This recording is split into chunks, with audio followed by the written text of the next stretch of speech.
Okay, welcome. We have a big show for you.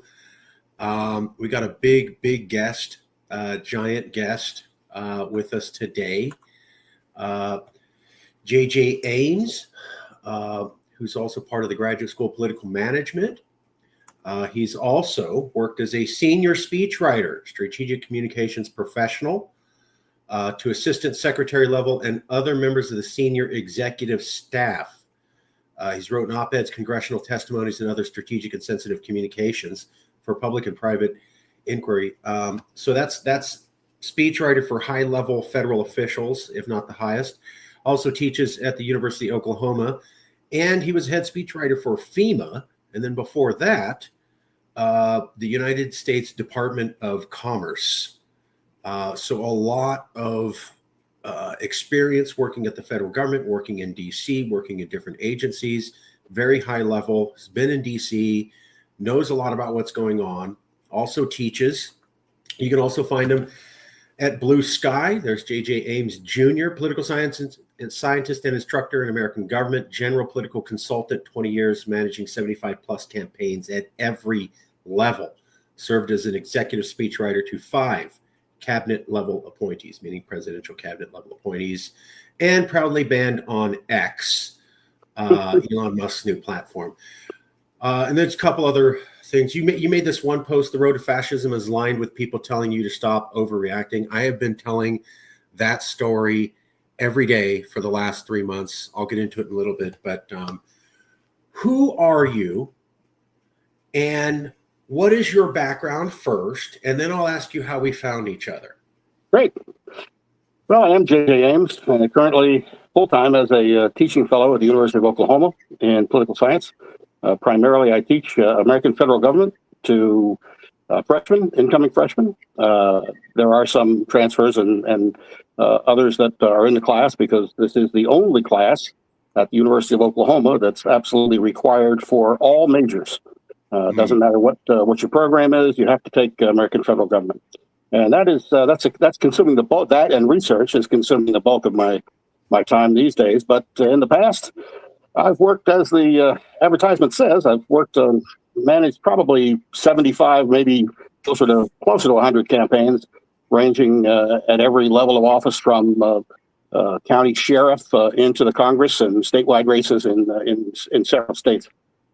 Right now, I'm excited as all get out about the Cal Exit movement. I've been preaching this since 2015 at least, and I think that if anybody wasn't convinced prior to about 6 months ago that it was time to go, it is time to go at this point. And we got in touch with each other. I actually saw one of your postings and responded to that, and here we are. Wow. So can you tell us the cabinet secretaries that you worked for at the federal level? I wrote for Secretary of Commerce, pardon my animals. I wrote for the Secretary of Commerce under President Biden, also for FEMA under President Biden, also at HHS under President Biden. And so all of the 5 cabinet members came from those 3 departments. Wow. So how long have you been in DC or the DC environment? Not necessarily living there, but working there, going, I know you go back and forth, but how long would you say you've been part of the swamp? My very first entry into Washington in 1988, when Nebraska Senator Bob Kerrey was running for president in the Democratic primary, I was the labor policy advisor on that campaign. Then later wrote in 1992, I was part of Governor Jerry Brown's campaign where he was last man standing against Bill Clinton in the Democratic primary. I remember that. Yeah, the good old days. So I've been in Washington in one capacity or another since 1988.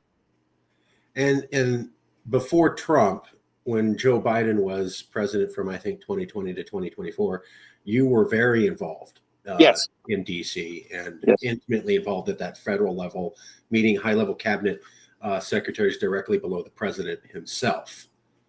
Okay. I, I've, I I've just, I actually wanted, I've actually known President Biden for quite some time as really? well, and I've actually unfortunately known President Trump for quite some time as well. Okay.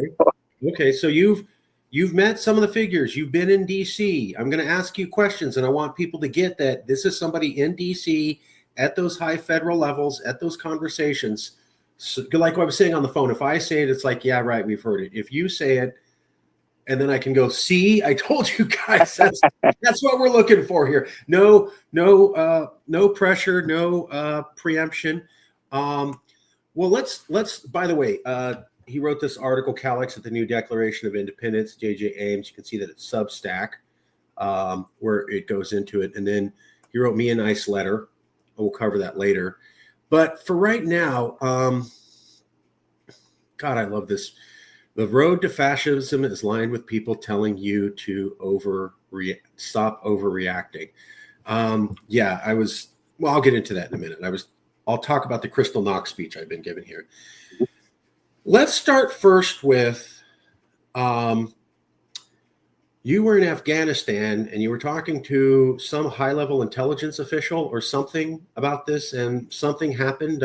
What's that story, sir? Can we hear about that one first? Sure. In 2015, I wrote a piece, basically, which suggested that the United States was a single triggering event away from the start of Civil War 2.0. And I had conversations with a number of people in Washington, not only from the United States, but also embassy officials from other countries. And I was widely criticized at that point in time for suggesting that we were a single triggering event away from Civil War 2.0. The conventional wisdom was it can happen anywhere else, but it can't happen here. Mm-hmm. And when you ask a lot of those folks why, the answer would always get down to because this is America and we got God on our side. And that was, so that was my motivation to really pursue that area. And one of the individuals who criticized me soundly at that point was the then CIA station chief in Afghanistan. And we had several conversations. Then we didn't have any conversations for a while until my phone rang on January 7th, 2021.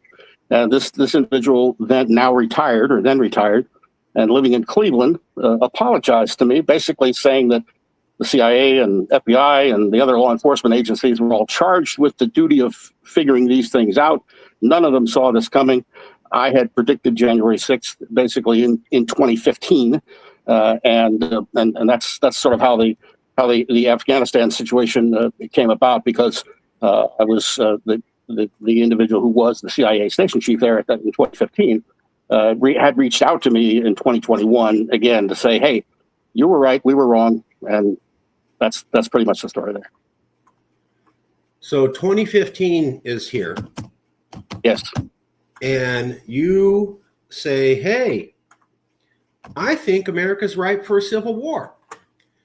And you're talking to none other than a CIA station chief. And he goes, whoa, come on, that's ridiculous. Just to interject there, some of his reasoning as to why I was so wrong, he said that insurgents have no logistical capacity. Insurgents, how are you going to organize? How are you going to get your people to where they need to be?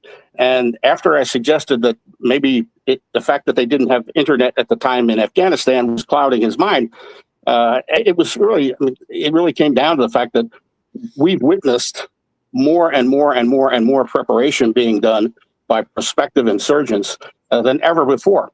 And in the Charlottesville 2017 situation proved that you can raise 10,000, 20,000, 30,000 people over the internet in about 20 minutes. And so I think that we've progressed now to the point where, if you let me digress momentarily on a tangent here. Please. We're talking about the Constitution of the United States. The Constitution was signed in 1787 at a time when the United States was the East Coast, and when we were 4 million people and we were the least diverse nation on earth. Now we're a nation of 330 plus million people, and we're the most diverse nation on earth. And we're trying to apply principles that were incorporated into a document when we were the least diverse nation on earth to a time when we were the most diverse nation on earth without any alteration or any changes whatsoever. And that's part of the reason why we're in the situation that we're in today. We're not at all unlike where South Africa was in the 1970s. Everybody knew that something was coming. They just didn't know when. They didn't know exactly what. And that's where we've been for the last 10 years. And I think that I don't think that we have another 10 years. It's incorrect to say that the American experiment has failed, but it's correct to say that the American experiment is over. And that's why the more time that we spend trying to figure out how to fix something that's irretrievably broken, the less time we have to maneuver ourselves into whatever the next chapter is without losing tens of millions of people in the process. So you were looking at things like Charlotte. What were you seeing in 2015? I think you alluded to this already, but what were you seeing in 2015 where you go, yep, that means this is going to go this way? What were you seeing? And I'm sure other people were seeing it, but they weren't coming to that same conclusions. What were you seeing and you're going, yep, I know that means this? One thing I had done, I was concluding at that time, a 50-state face-to-face in-person survey as part of some research that I'm still working on right now. And it wasn't simply a person existing in Washington, D.C., coming up with a theory and promulgating it. It wasn't simply somebody who lives in Southern California coming up with a theory and promulgating it. I went around and met with people. I went to Gove, Kansas. I went to Three Sisters, Oregon. I went to 4 or 5 different places in Alabama. I went to places in Iowa, in Michigan, and Wisconsin. All 50 states were covered. And what I learned out of that was that we are not one nation. We may be one collective under God, if you want to call it that, but we're not one nation. We're actually 5 nations. And we are the Northeast, the South, the Midwest, the Mountain States, and the Far West.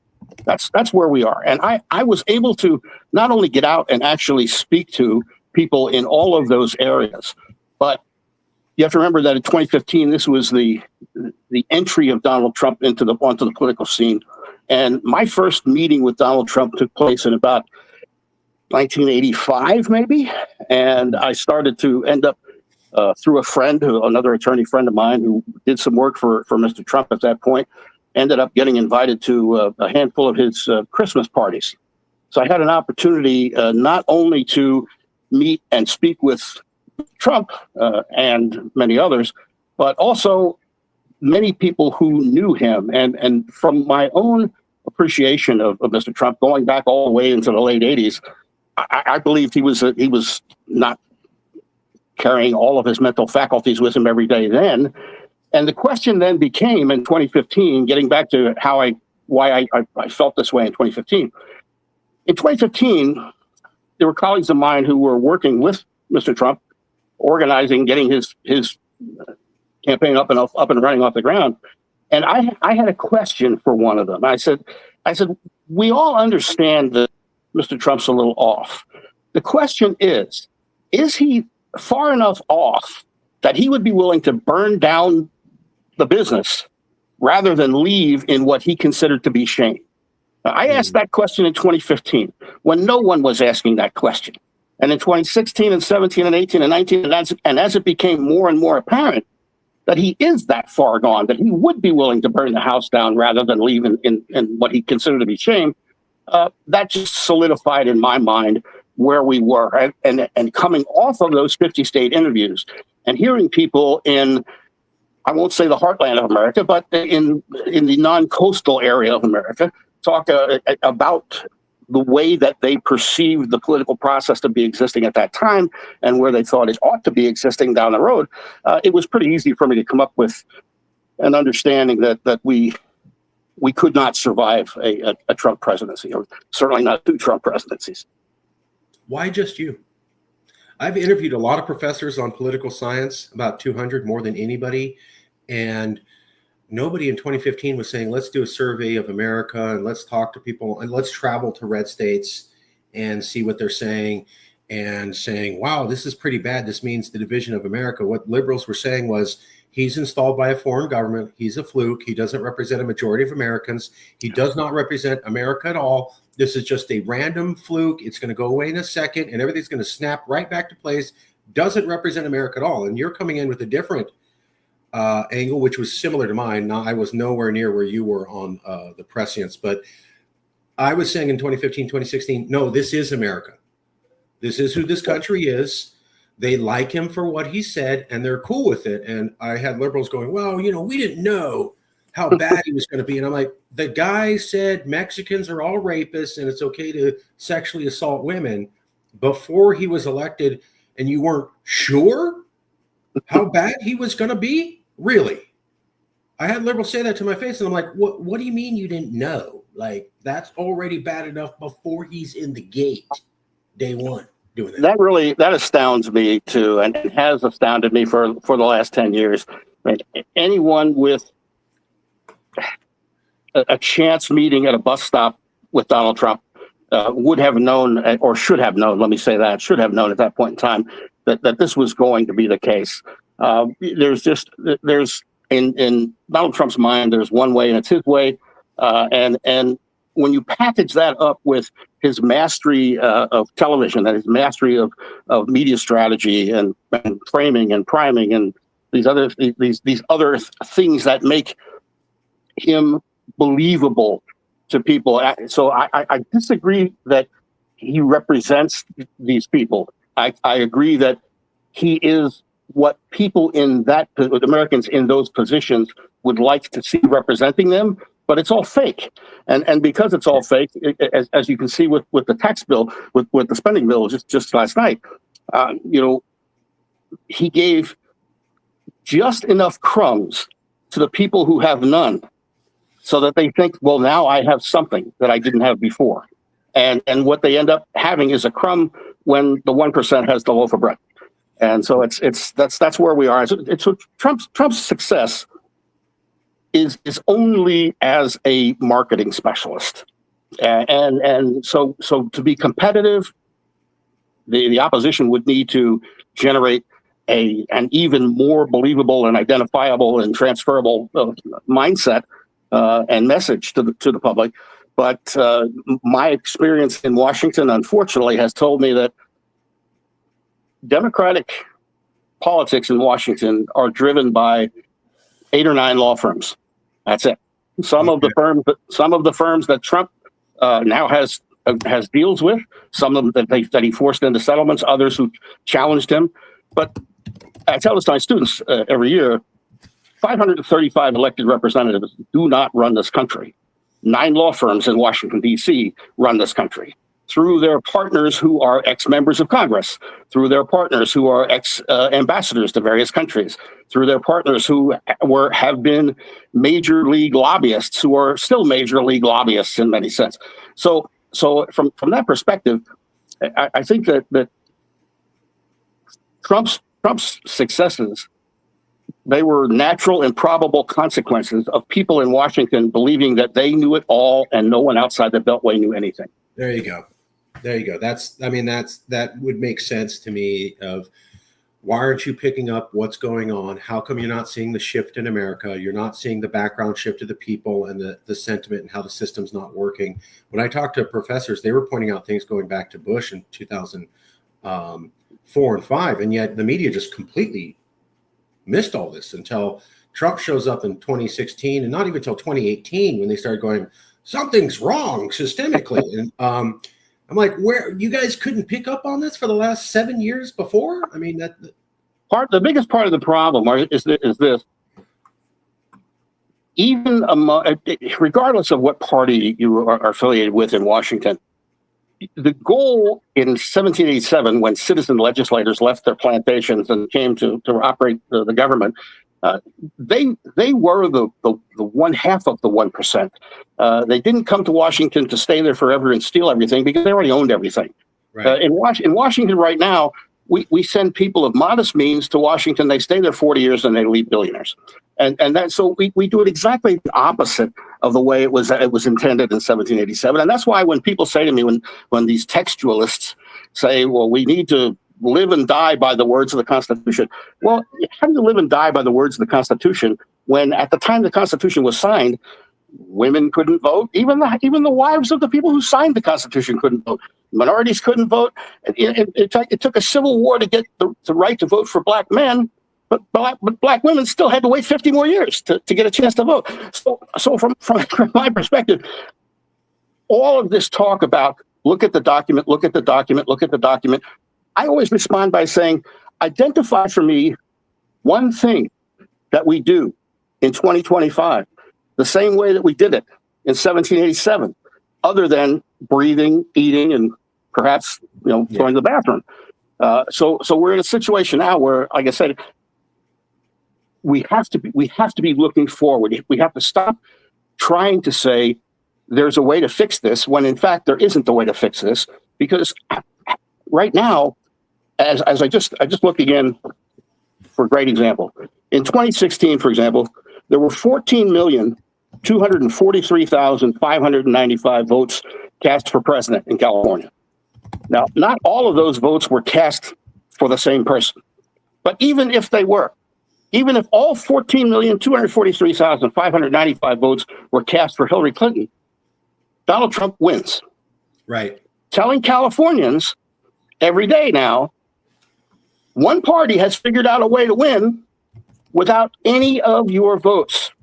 Your votes don't count. And my question then became, how long will the fifth largest economy in the world, fourth largest if you include Oregon and Washington, how long will the fifth largest economy in the world put up with having zero influence on the policies of this nation because they can't participate in electing a president? I'm trying to find it, but there was, yes, that goes back very, very far. I remember people saying, well, you can't,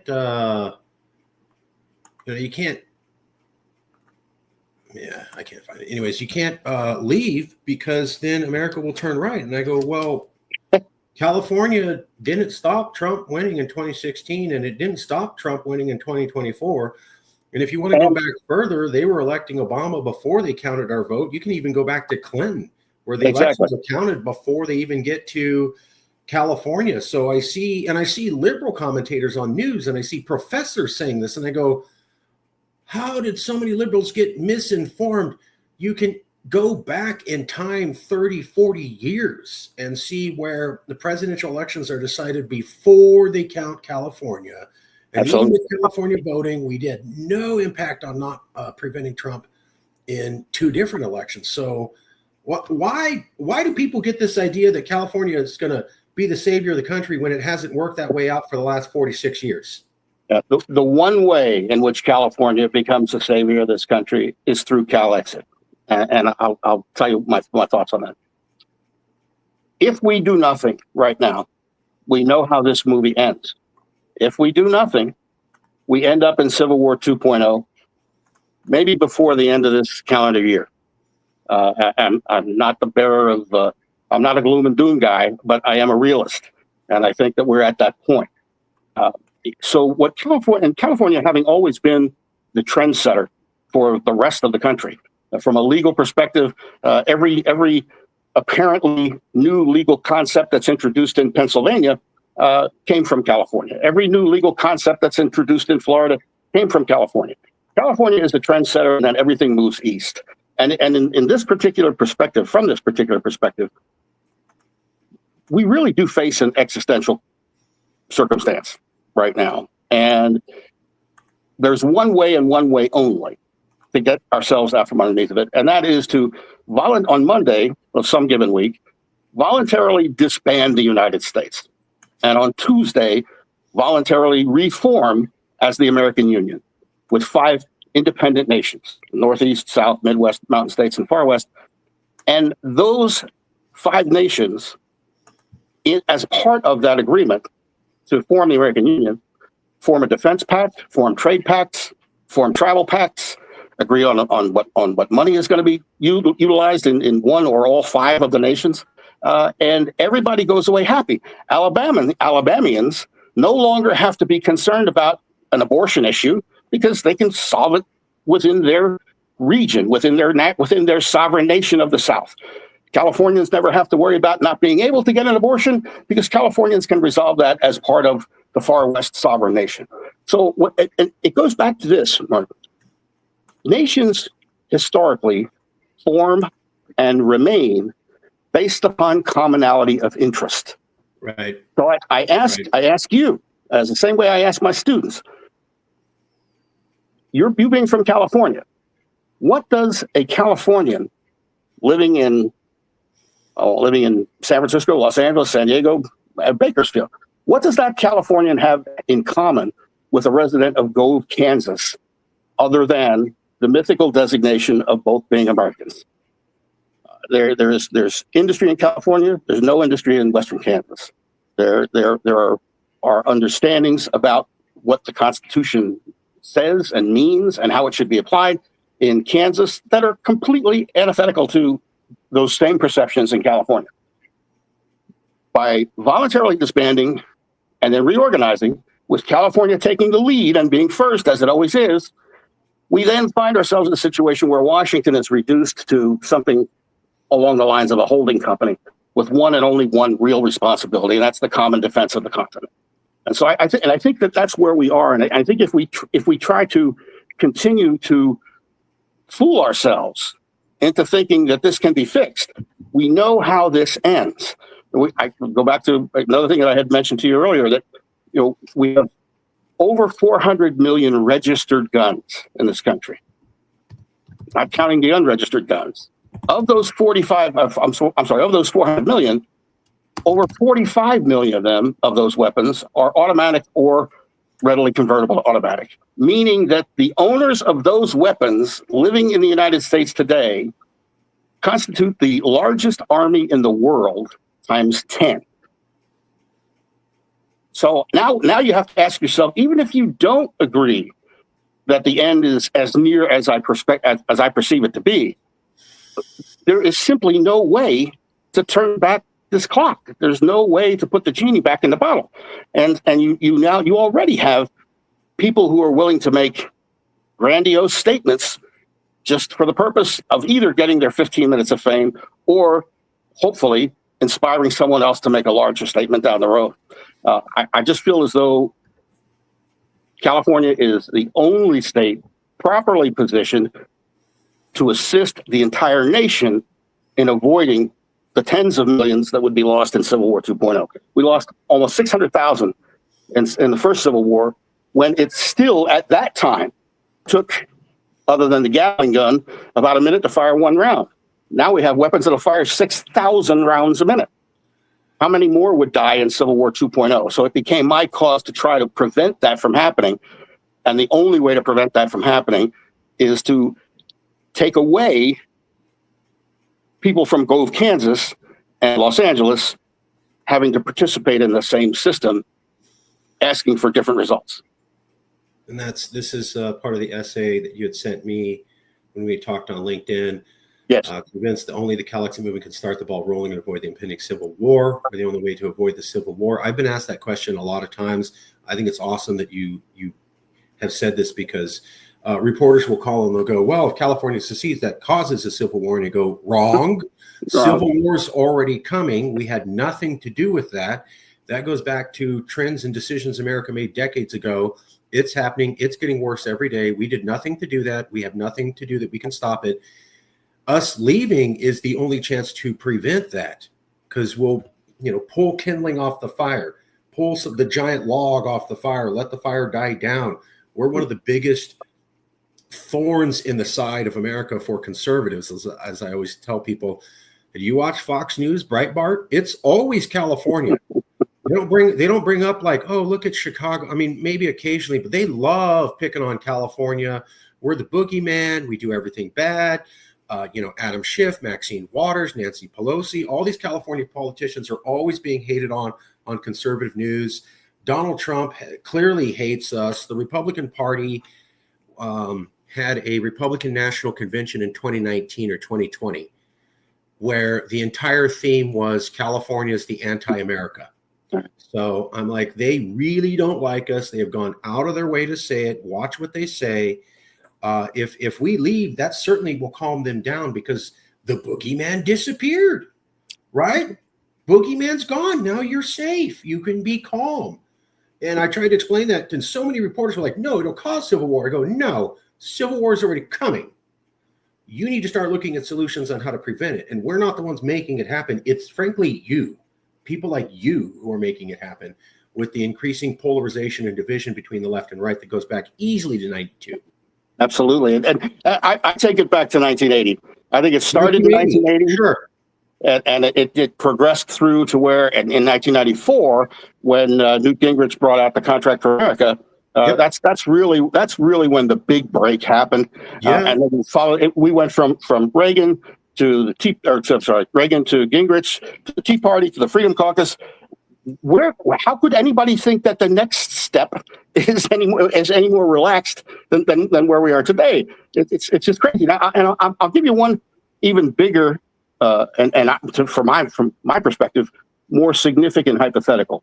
Let's just say, for example, that there was an insurgency that erupted in Florida, and the president says, "I need to call out the National Guard. I need to federalize the National Guard." And the governor in Florida says, "You know what? I disagree, and I'm not going to allow that to occur." So the president says, "All right. Here's what I need to do. I need to call the governor of an adjoining state and get their National Guard to come into Florida to help out." Is the governor of Georgia or the governor of Alabama going to support federalizing the troops and sending them to protect whatever Washington's interest happens to be in Florida at the time? We have 54 National Guard units at this stage of the game. There are 2.8 National Guardsmen in this country for every one member of the active force. And on any given day, 60 to 80% of the active force is not in this country. So if there were an insurgency, the primary responsibility would fall on the National Guard to 33 Republican governors who would simply not participate or would say, "Oh, by the way, we're wearing the other color jersey today." So it's a horrendous circumstance where absolutely right now, the only way out is to get out. Wow. Okay. The one thing that I will ever agree with Marjorie Taylor Greene on, by the way. I do, and I have a green tie, and I would bring it. I support her saying on that one thing, like you said, about it would be better to prevent a civil war by having us become independent. Just a little bit of background. So this is a map of presidential voting patterns going back to 1992. We only go out to 2012, but it really goes, the trend continues all the way up to 2024. So basically what this is showing is landslide election counties. And so you can go back to 92. About a third of the counties were Democratic landslide election counties where a Democratic presidential candidate won by 20 percentage points more than a Republican candidate. Don't even try campaigning in this county. There's no way you can win, 20% difference. There were a few counties for Republicans, same thing. They'll get 20 percentage points more than the Democrat, don't even bother. But a majority of the country was gray, meaning competitive, meaning both parties saw a point of trying to get new voters to swing over to their side, hence competitive elections. You can see from 92 to 2012, the gray's almost completely wiped out. In the new maps, they go up to 2024. There's even less gray. It's all red and blue. So we know for a fact that presidential landslide election counties have gone from being roughly a third of the electorate to dominating the entire scene between 92 and 2024. This trend only goes one way. It doesn't do this and that. It goes one way. Worse every year, more isolated, more you're blue, I'm red, we don't talk, I moved, get the hell out of my area. And the trend is 3 decades old. Exactly. And when I print this to people, I go, I didn't make this happen.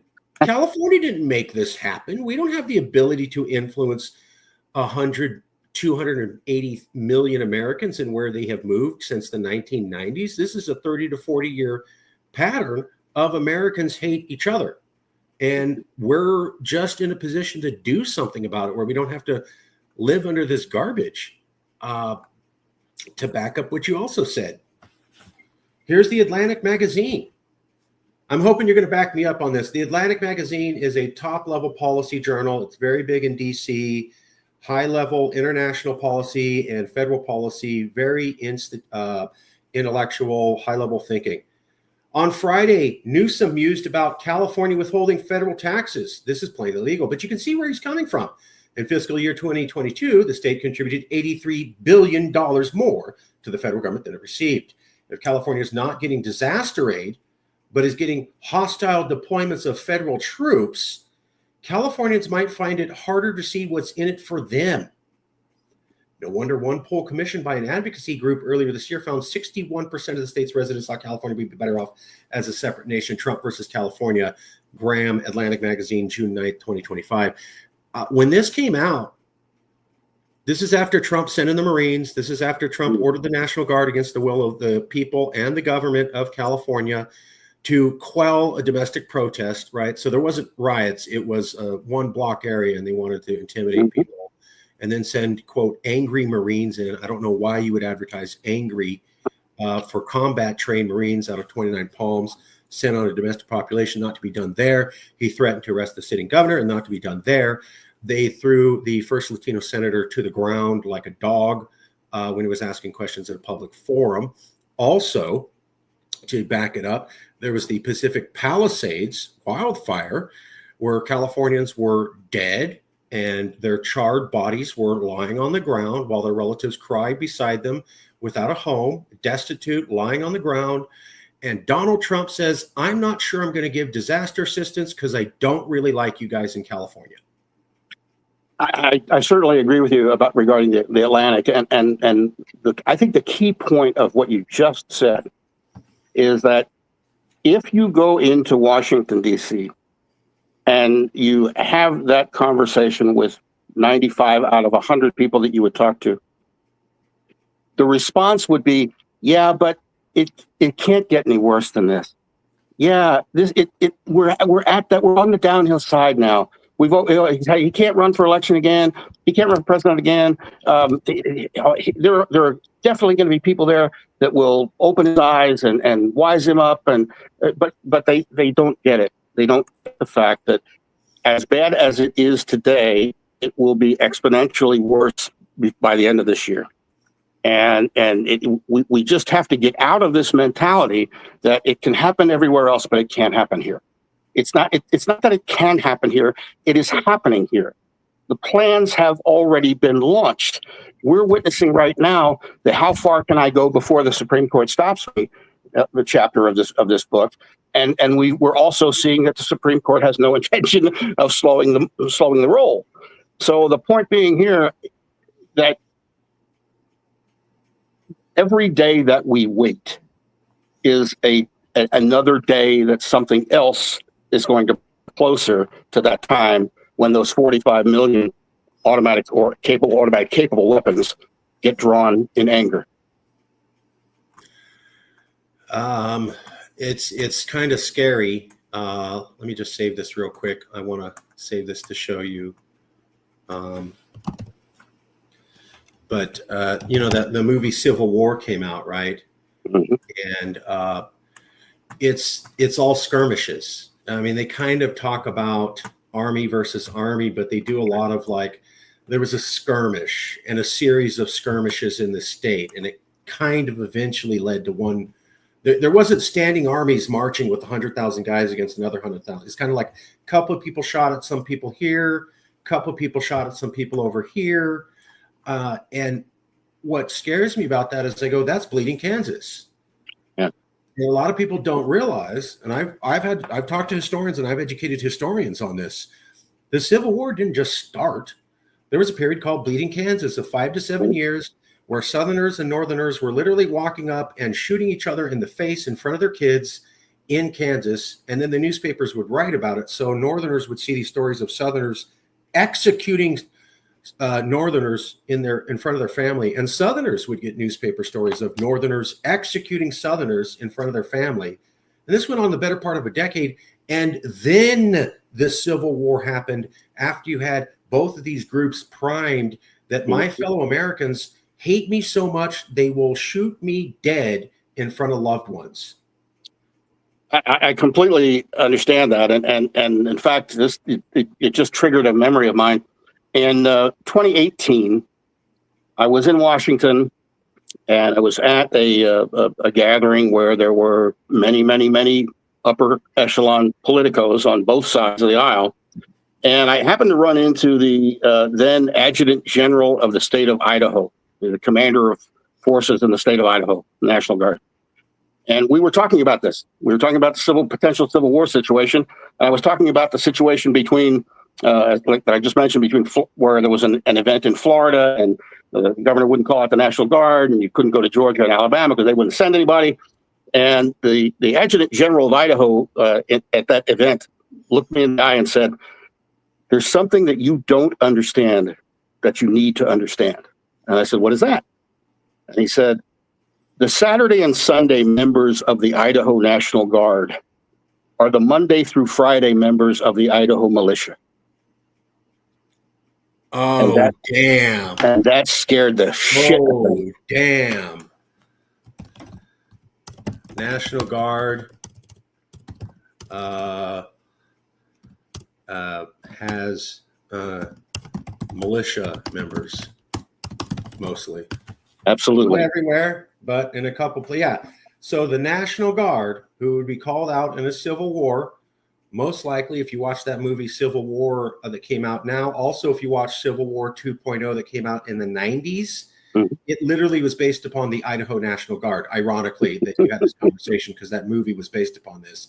I've never known this, but you point out the National Guard is actually made up mostly of the militia members, which means we could expect them to be even less professional and more biased if called to participate in a highly charged situation like a civil war. Completely. Again, I want to point out, JJ and I are not for violence. We are not for civil war. We don't want that. We want to avoid it. That's why I've gone out of my way to do everything legally. What we're saying is it's coming, and you need to start looking at solutions to prevent it, and other than putting your head in the ground and going, it can't be any worse than this. Or my favorite one, when I talk to a lot of professors, and you've been here since the 80s. Come on, relax. We had the 1960s. We had the Civil War. We survived. What would you tell the fellow people who are in your age category? Hey, JJ, come on. You lived through the 60s. We're fine. Won't it just be fine this time? There's one absolute fact that I always bring up to the people who make that we've been through the 60s, blah, blah, blah. In 1964, there were 3,000 members of the Flat Earth Society worldwide. Today, there are 3 million. Now, what's the one difference between 1964 and 2025? The internet. The internet. Absolutely. Things that could never be accomplished before can now be accomplished in hours, if not minutes. And I refer back to the Charlottesville 2017 example. Right there. 10,000 troops can be formed within days through the internet. Charlottesville light the night.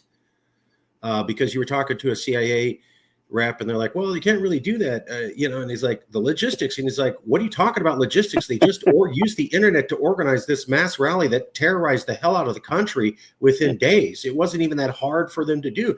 They didn't need advanced programming to pull this off. They had some people make Facebook pages. Okay, we're not talking about only computer scientists. No, these were regular Joe, Bob, regular people, and they were able to use the power of the internet enough to, I can't get that picture out of my head of all those young men with torches screaming, "You'll not replace us." As a Latin person, that did not make me feel warm and fuzzy on the inside at all. I was a little bit scared. And I can tell you one other thing too, Mike, that's right along these same lines. And it's a personal story. My brother, who passed away last year. My condolences, sir. We're probably all better off, but I accept your condolences. And this, I'll tell you why we were all a little bit better off. My brother had a construction company in the state of Maryland and did a lot of projects for the state Company was doing fantastic.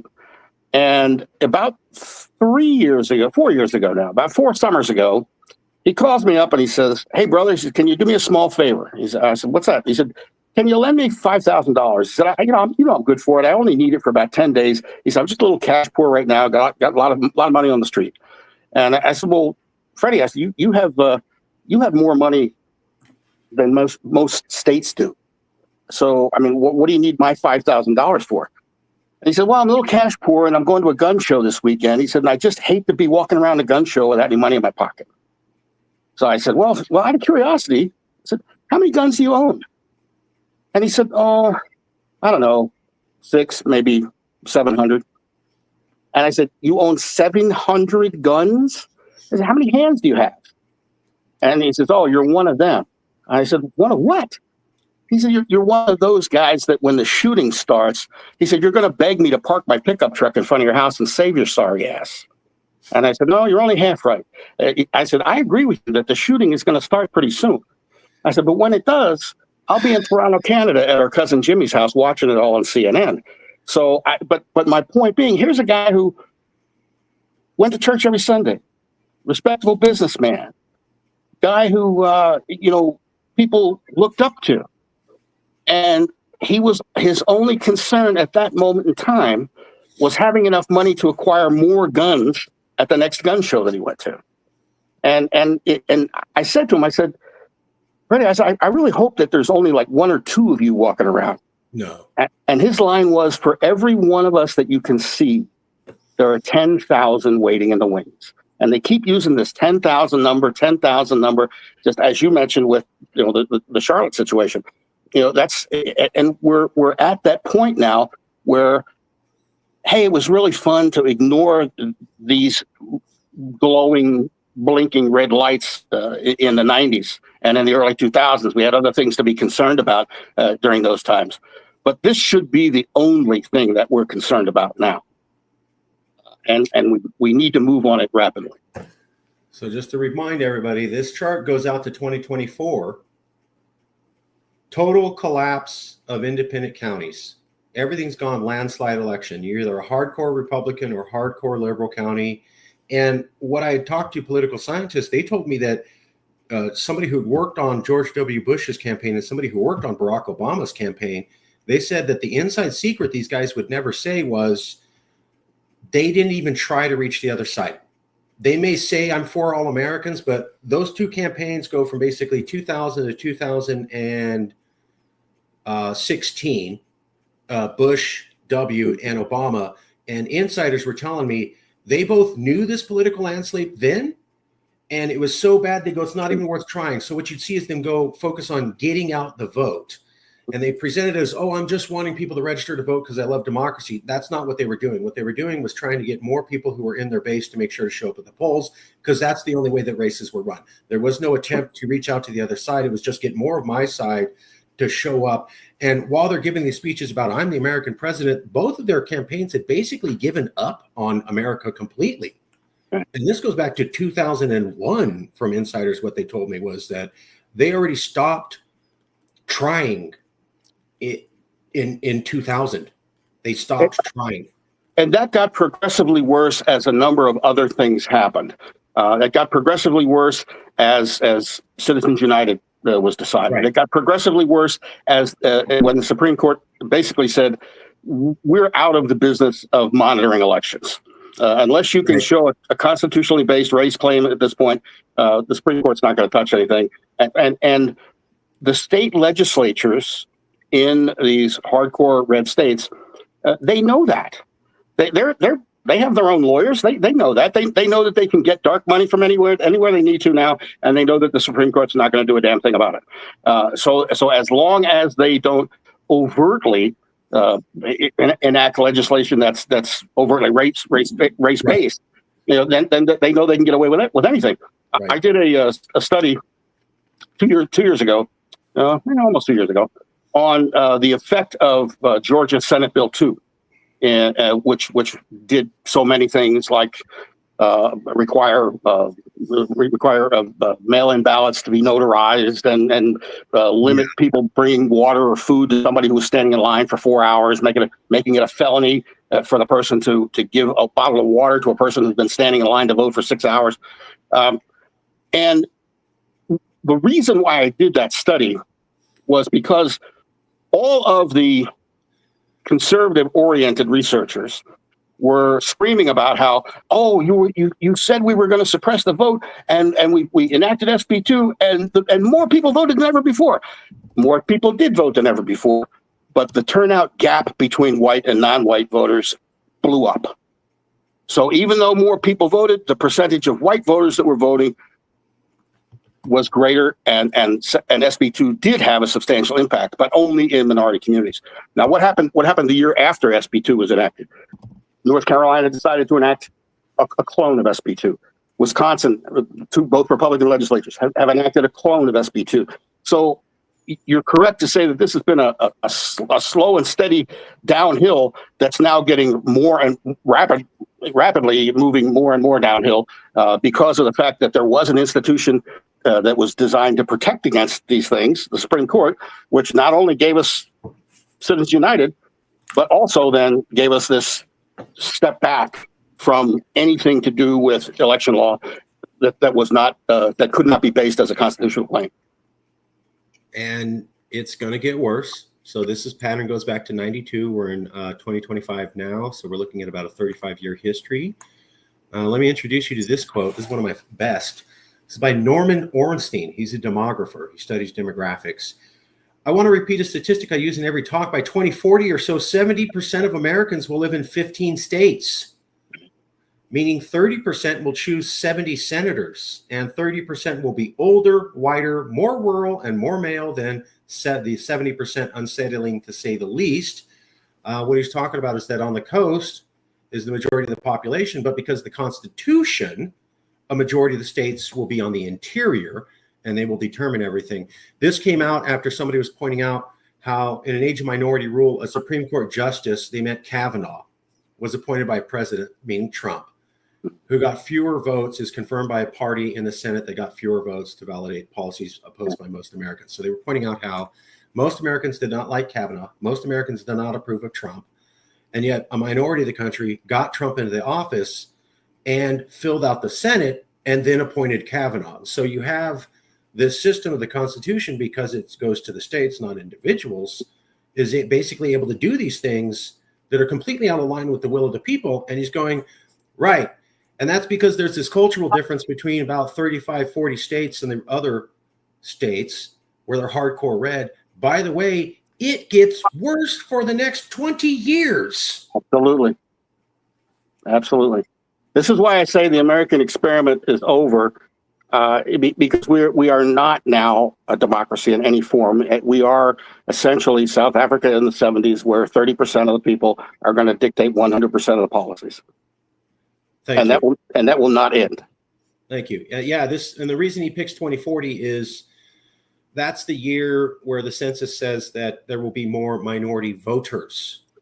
A lot of people confuse minority babies with minority voters. Babies can't vote. We have more minority babies. They can't do anything for another 20 years. And frankly, most people don't vote in their 20s. It's not till they get into their 30s after they have a kid or something bad happens to them or they make some money. So this shift at 2040 might even be pushed out to 2050, depending, because the youth just don't vote as much as people who lived life. That's just kind of a. We did see a major upswing in the youth vote in 2018 and 2020 and 2022, but Sure. that was all of those gains were lost in 24. Thank you. Yep. Also did the same thing in California. Massive uptick in the youth vote for Arnold Schwarzenegger. Gone the next election for the next 20 years. So yes, if you do something super exciting like an Obama or Schwarzenegger, sure, you can get the youth out for that one election. They don't become regular voters until, again, kids, debt, life. Sure. And they go, wow, I need to get involved. I mean, I've met politically active 20-year-olds, they are bizarre. I love them. I love you guys. I love you girls. I love you, they, them, but you are not normal. Most 20-year-olds are not. And I was the same way. Okay. When I was in my 20s, I was not as mature as I am now, focused on elections. It's life. I want to ask you about this. So, Marcus, this is doable. You kept pointing that out. Yeah, it is.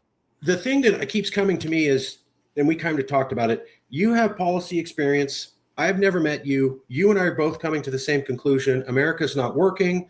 His systemic trends, it's going in a certain way. The thing's falling apart. It can't be righted. It's best to get out. And California obviously could do it. And we have people like the Atlantic. And the reason I keep harping on this is that that's never happened before. I've done this for 10 years. Never has the top policy magazine in America said, you know what, Californians kind of have a right to entertain the idea of secession. That's never happened before.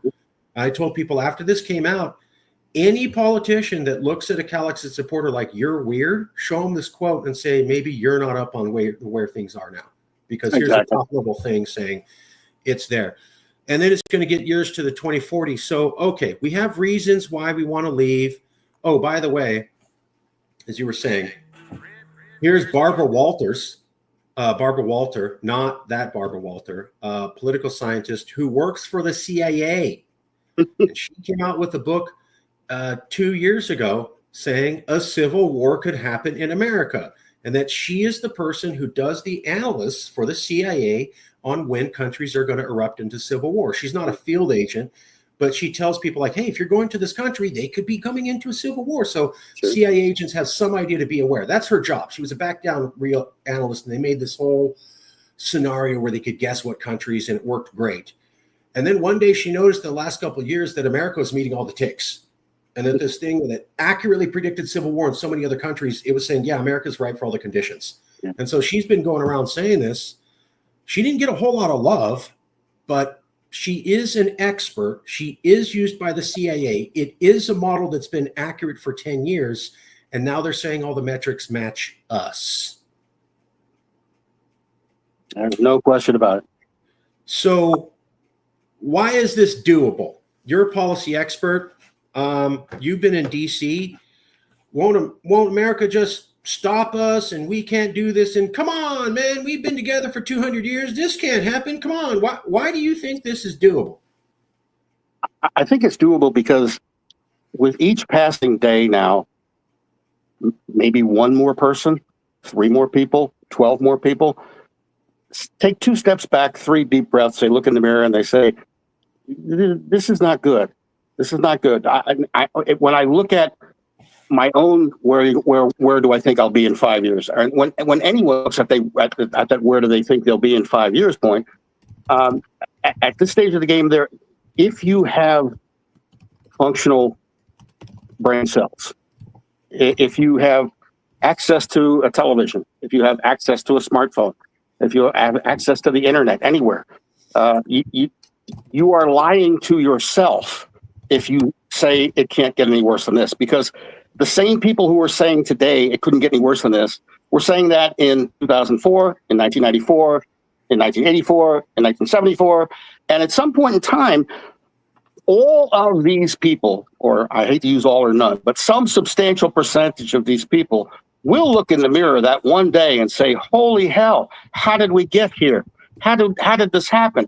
When you were the person who watched it happen for the last 25, 35, 45 years, building to this point. So the faith that I have in people may be limited to their ability to at least someday recognize the obvious. And I don't know that I have much more faith than that, because we are surrounded by people whose mindset is it can happen anywhere else, but it can't happen here because we're American and we have God on our side. So I believe it's doable because everything that has all of the bad things, all of the negative things that have happened to this point were essentially allowed to happen because they were marketed properly.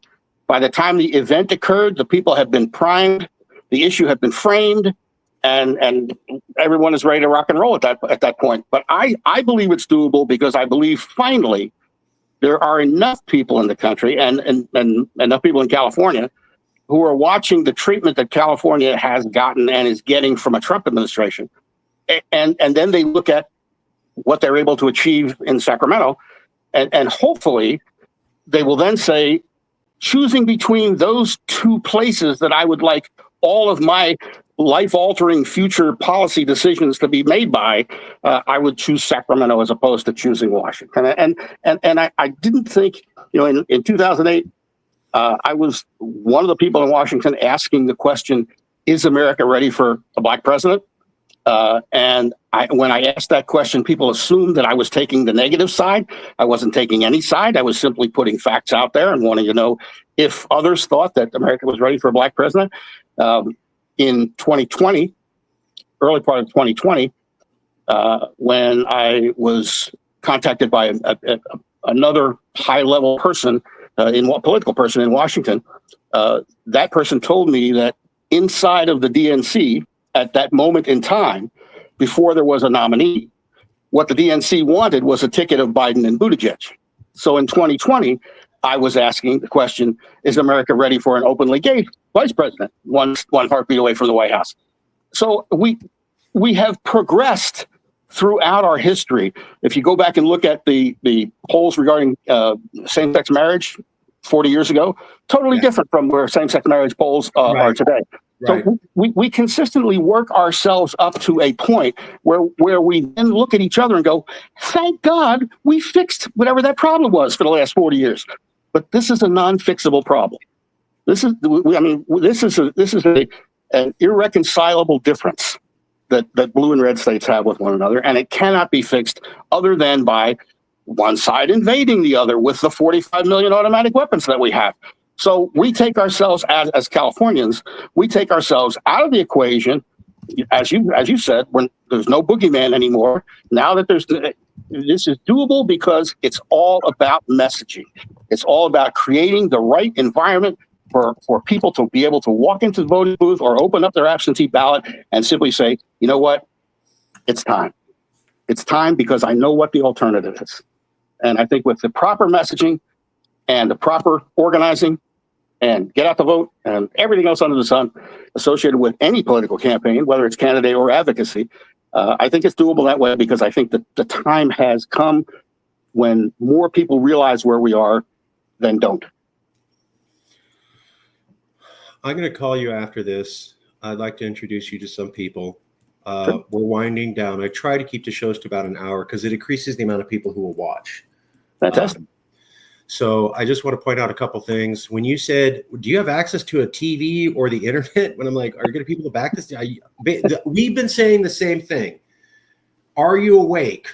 What do you mean? We've been saying since Trump sent in the Marines that if anybody balks at the idea of Calexit and goes, that's radical, you look them in the eye and go, are you watching TV? We're there now. We're past, this is normal. And we're already in super radical territory. Sending in combat troops on the groups never happened.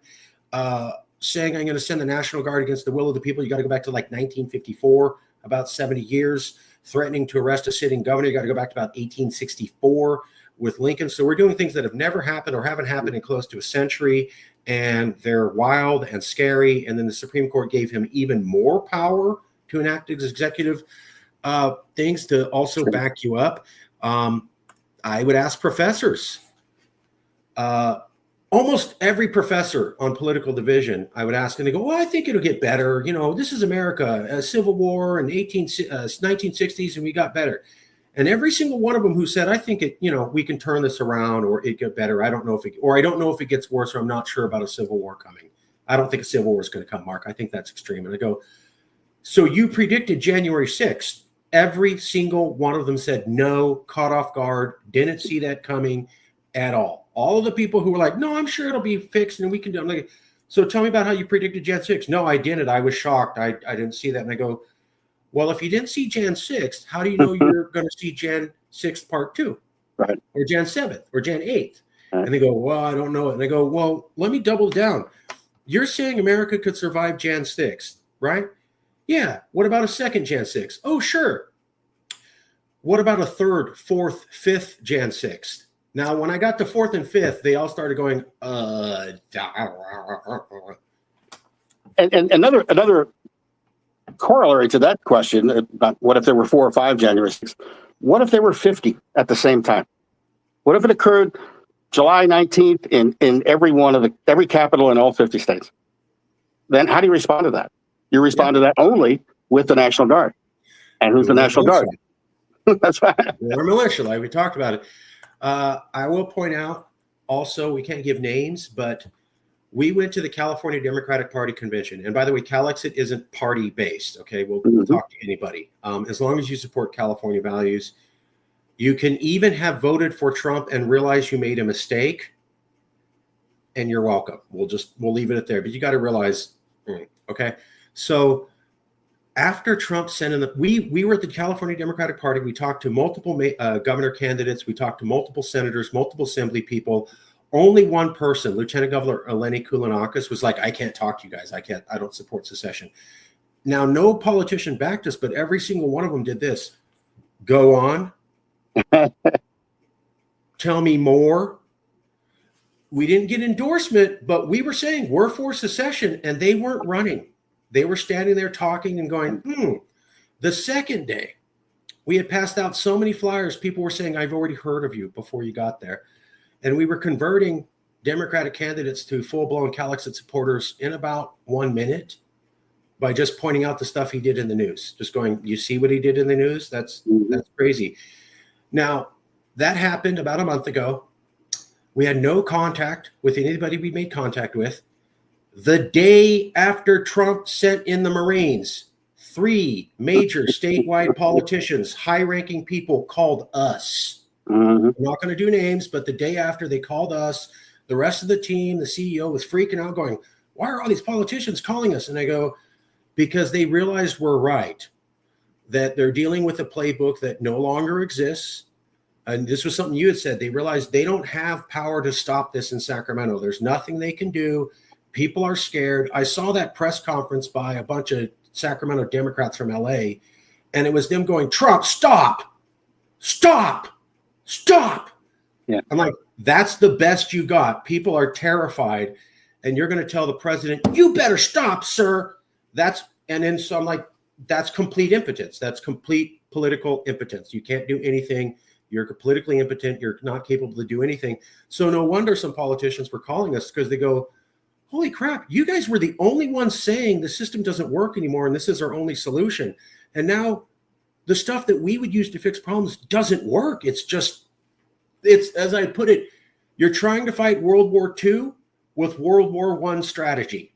Exactly. That's how you get obliterated. Oh, let's do mass formations of 100,000 guys and walk them out to a group who has tanks and artillery and aircraft fire. Completely stupid idea. Not going to work out. One last point to make. Sure. The quality of people who are messing around with CalExit is nothing like it was in 2016.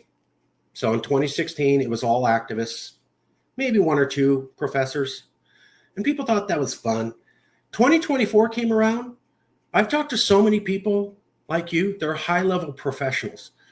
The difference is really stark between people who were interested in this idea in 2016 and people who came around in 2024.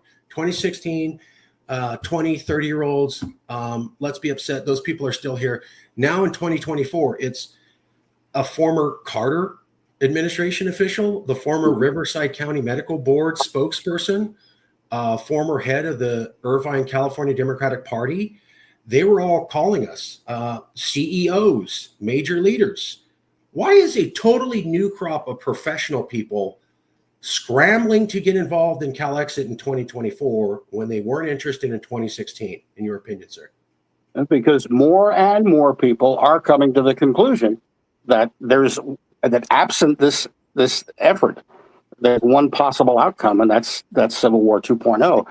I think the thing that maybe some folks are missing here too is that get this movement anywhere close to its signature requirement, and you will have. I will bet every penny that I've ever put away on this, I will bet you that you will have people migrating to California only to vote on this issue. And that needs to be exploited as well.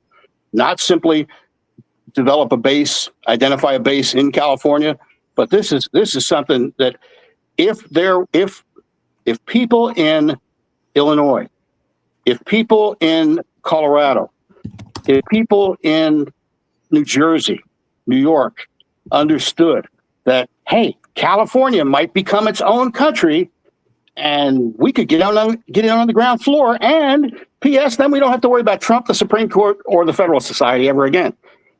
So I think the message has to be sent not only to people who are already in California, but people who would then come to California to bolster the effort.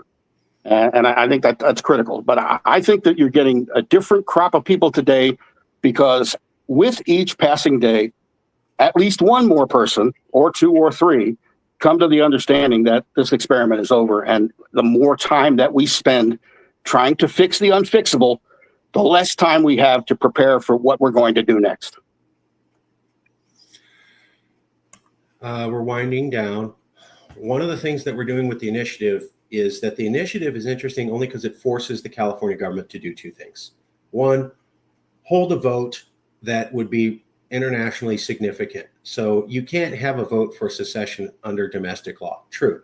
But under international law, it's a totally different story. A peaceful vote says you're ready to go. The other thing we wanted to get them to do was conduct a blue ribbon panel investigation, basically an official California state investigation. They do this all the time on different things. We would say, well, we want you to do this on secession. So what we're trying to do is push for the vote. And we're also trying to push for politicians and people who are connected to the political sphere to push for a blue ribbon panel investigation. We think the headline of world's fourth largest economy officially investigates secession would send shockwaves through the entire planet, America, and everyone. Absolutely. Just that. Absolutely. Right? Just that. Just not even. We're not even talking a full vote. We're talking about a formal investigation officially announced by the California government. That would be shocking.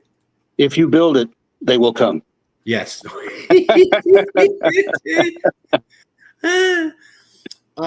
Finally, I want to point this out.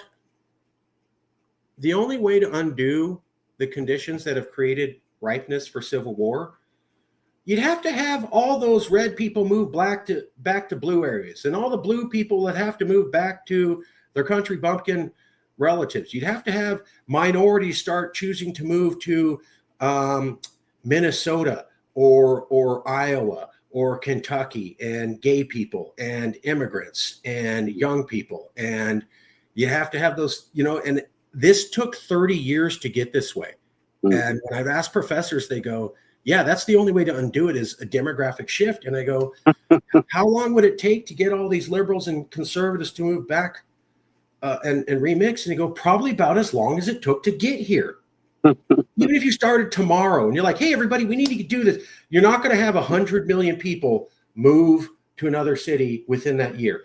It's a generational project. So even if people recognize this problem, which you and I just pointed out, they don't. And even if they agreed on the solution, it's about another 20 years to fix it, even if you were willing to, which puts us right back to where we were in square one. And that begs the question that I'll give sort of a relational talk about. People ask me a lot of times, what's the worst thing that Trump has done? And I always give an answer, same answer, that no one expects. So when someone says to me, what's the worst thing Trump has done? This is what I tell them. I say, look, as a society, as a country, as a people, prior to 2015, we had taken certain attitudes and positions and visions for the future, and we had put them in a box, and we put the box in the attic. Yeah. And what Trump did was he said, hey, all you people that have boxes in the attic, go get them, bring them down, open them up, whatever's in there, take it out, because your opinions, your positions, your biases just as valid as the next guy. So we came all the way up to the point where we had a functioning Civil Rights Act to a point now where all of the things that caused the Civil Rights Act to be brought into play, to be conceived of in the first place, those things have all been re-legitimized by Trump and by Trumpism, which is the reason why people say, oh, well, Trump will be gone in a couple of years and you won't have to worry about him anymore. You don't have to worry about Trump because it didn't have to be Trump. You have to worry about Trumpism. Thank you.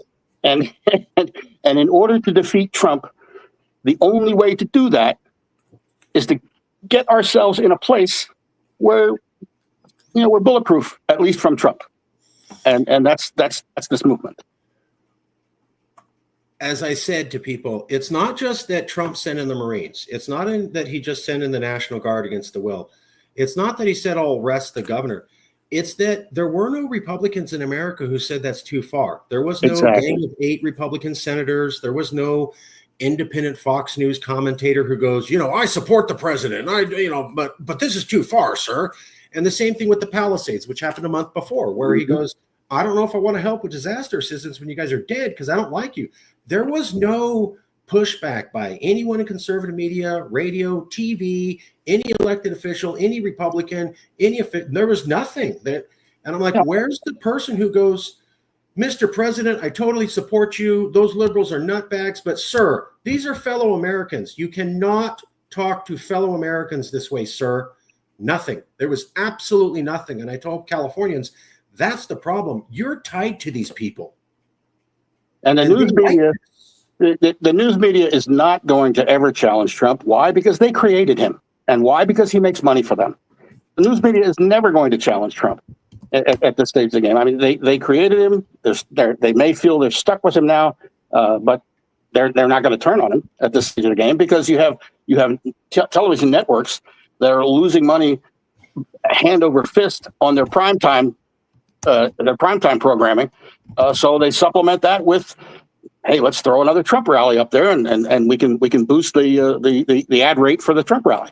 So I mean, they have a financial interest in continuing to prop Trump up, not to tear him down. But in propping him up, then we get into that situation where, hey, where does it end? Where exactly does it end? It ends wherever Trump decides it's going to end at that stage of the game. I mean, moderate Republican, if there is one, moderate Republican friends of mine ask me all the time, when is Trump going to his effect going to go away? When are people going to stop listening to Trump? And I say the same thing again. I say that Trump will be Trump for so long as he can control the outcome of primary elections. And even after he's gone, after he's out of office, he will still be able to control the outcome of primary elections through other Trumpists. Right. And so at that point in time, like I said, we really, I'm so glad that we're having this conversation now, because I can't tell you what a limited opportunity to act I believe we have left. I think if we don't act within this cycle, there's a darn good possibility that there won't be another cycle to react to. Right.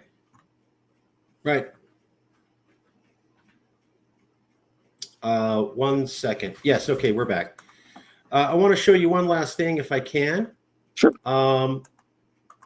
So we've talked about how Trump's okay treating Californians, and we've talked about how the Republicans across America don't really seem to have a problem with that. And you're tied to these people. Like you said, Trumpism still here. Let me show you this real quick. There was a survey recently by the Los Angeles Times. I believe it was also covered by the San Francisco Chronicle. And it came out last year, 2024. And here you go. I want to show you this, and I want you to tell me what you think you're seeing.